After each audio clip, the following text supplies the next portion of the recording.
Secular ഫീൽഡിൽ പാടിക്കൊണ്ടിരിക്കുന്ന ഒരാളായിരുന്നു. എൻ്റെ ഒരു ഫാമിലി ബാക്ക്ഗ്രൗണ്ട് എന്ന് പറയുന്നത് സുവിശേഷത്തിൻ്റെ ഒരു ബാക്ക്ഗ്രൗണ്ടാണ് ഞങ്ങളുടെ ഫാമിലിക്കുള്ളത്. ഒന്ന്, എൻ്റെ പിതാവ് ഒരു സുവിശേഷകനായിരുന്നു, അദ്ദേഹം ഒരു സുവിശേഷ ഗായകനുമായിരുന്നു. 1974 കേരളത്തിൽ അന്ന് സ്റ്റുഡിയോകളില്ലാതിരുന്ന കാലത്ത് മദ്രാസിൽ പോയി ഈ ക്രിസ്തീയ ഗാനരംഗത്ത് ആദ്യമായിട്ടൊരു ഈ ചർച്ച് ബേസ്ഡ് ആയിട്ട് നോക്കുമ്പോൾ ആദ്യമായിട്ടൊരു പാട്ടുകൾ റെക്കോർഡ് ചെയ്ത ഒരാളാണ് എൻ്റെ ഫാദർ. അതൊരു ഗ്രൂപ്പായിരുന്നു അവർ പോയി റെക്കോർഡ് ചെയ്തത്. അപ്പോൾ ഞാൻ വളർന്നൊരു സാഹചര്യം, അല്ലെങ്കിൽ ഞാൻ വളർന്നു വന്ന കുടുംബം, അവിടെ പാട്ടുകളാണ് ഞാൻ എൻ്റെ ചെറുപ്പം തൊട്ട് കേൾക്കാൻ തുടങ്ങിയത്. എൻ്റെ സഹോദരനും പാടുമായിരുന്നു. അപ്പോൾ അങ്ങനെ ഞാൻ ഈ ആദ്യം കുറച്ച് സെക്കുലർ 10 വർഷത്തോളം അതിനകത്ത് പാടി. അപ്പോൾ ഈ 10 വർഷം കഴിഞ്ഞപ്പോൾ ഇതിൻ്റെ ഒരു അർത്ഥമില്ലായ്മ എനിക്ക് എന്നെ ദൈവം ബോധ്യപ്പെടുത്തി. കാരണം നമ്മളിങ്ങനെ പാടുന്നു, ഉത്സവ പറമ്പുകളിൽ പോകുന്നു, പള്ളി പെരുന്നാളുകൾക്ക് പാടുന്നു, അല്ലെങ്കിൽ മറ്റുള്ള ഫൈനാൻസ് പരിപാടികൾക്കൊക്കെ പാടുന്നു. നമുക്ക് ഈ കുറച്ച് പാട്ടുകൾ പാടുന്നതല്ലാതെ വന്ന് കേൾവിക്കാർക്കൊന്നും കൊടുത്തു വിടാൻ നമുക്ക് പറ്റുന്നില്ല.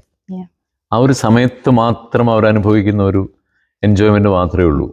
പക്ഷേ അത് കൂടുതൽ ചിന്തിപ്പിച്ചെന്നെ. അപ്പോൾ ആ സമയത്ത് ദൈവം എന്നോട് വ്യക്തിപരമായിട്ട് സംസാരിച്ചു, അല്ലെങ്കിൽ ഇടപെട്ടു. അതിൻ്റെ ഫലമായിട്ട് ഞാൻ അങ്ങനെ ഒരു കമ്മിറ്റ്മെൻറ്റിലേക്ക് എത്തിപ്പെടുകയായിരുന്നു.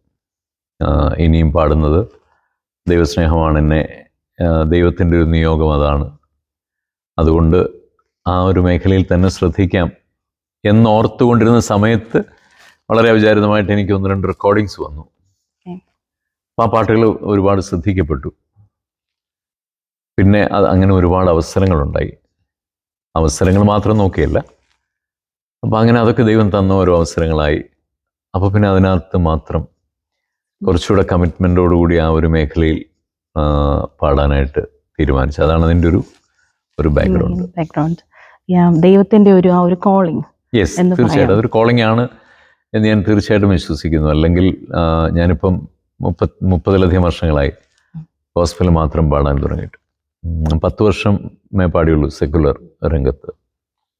ഒരുപക്ഷെ അന്ന് മറ്റവസരങ്ങളൊക്കെ ഒരുപക്ഷെ ശ്രമിച്ചിരുന്നെങ്കിൽ കിട്ടാമായിരുന്നു. പക്ഷെ അതൊന്ന് ശ്രമിക്കാൻ പോലുമുള്ള ഒരു അവസരം എനിക്ക് ദൈവം തന്നില്ല. മീൻസ് അതല്ല. അപ്പോൾ അതുകൊണ്ട് തന്നെ എനിക്ക് വളരെ ബോധ്യമുണ്ടായിരുന്നു അതൊരു കോളിംഗ് ആണെന്നുള്ളൊരു ബോധ്യം എനിക്കുണ്ടായി. പിന്നെ ഞാൻ പറഞ്ഞ പോലെ നമുക്കൊരു പ്രോഗ്രാമിന് വരുന്ന ആളുകൾക്ക് അവരുടെ മനസ്സിനെ ചിന്തിപ്പിക്കുകയും അല്ലെങ്കിൽ അവരുടെ മനസ്സിനൊരു ആശ്വാസം പകരാനൊക്കെ പറ്റുന്നത് തീർച്ചയായിട്ടും ദൈവസ്നേഹത്തിൻ്റെ പാട്ടുകളാണ്. അത് ബോധ്യമായതുകൊണ്ടാണ് ഈ ഒരു വഴി തിരഞ്ഞെടുക്കാനുള്ള കാരണം.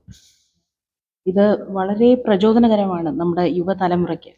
കാരണം ഇപ്പോൾ അറിയാമല്ലോ, സോഷ്യൽ മീഡിയാസ്, അതുപോലെ തന്നെ എല്ലാവരും പ്രശസ്തിയുടെ പുറകെ പോകുന്ന ഒരു കാലമാണിത്. അപ്പോൾ എത്രത്തോളമാണ് ഈ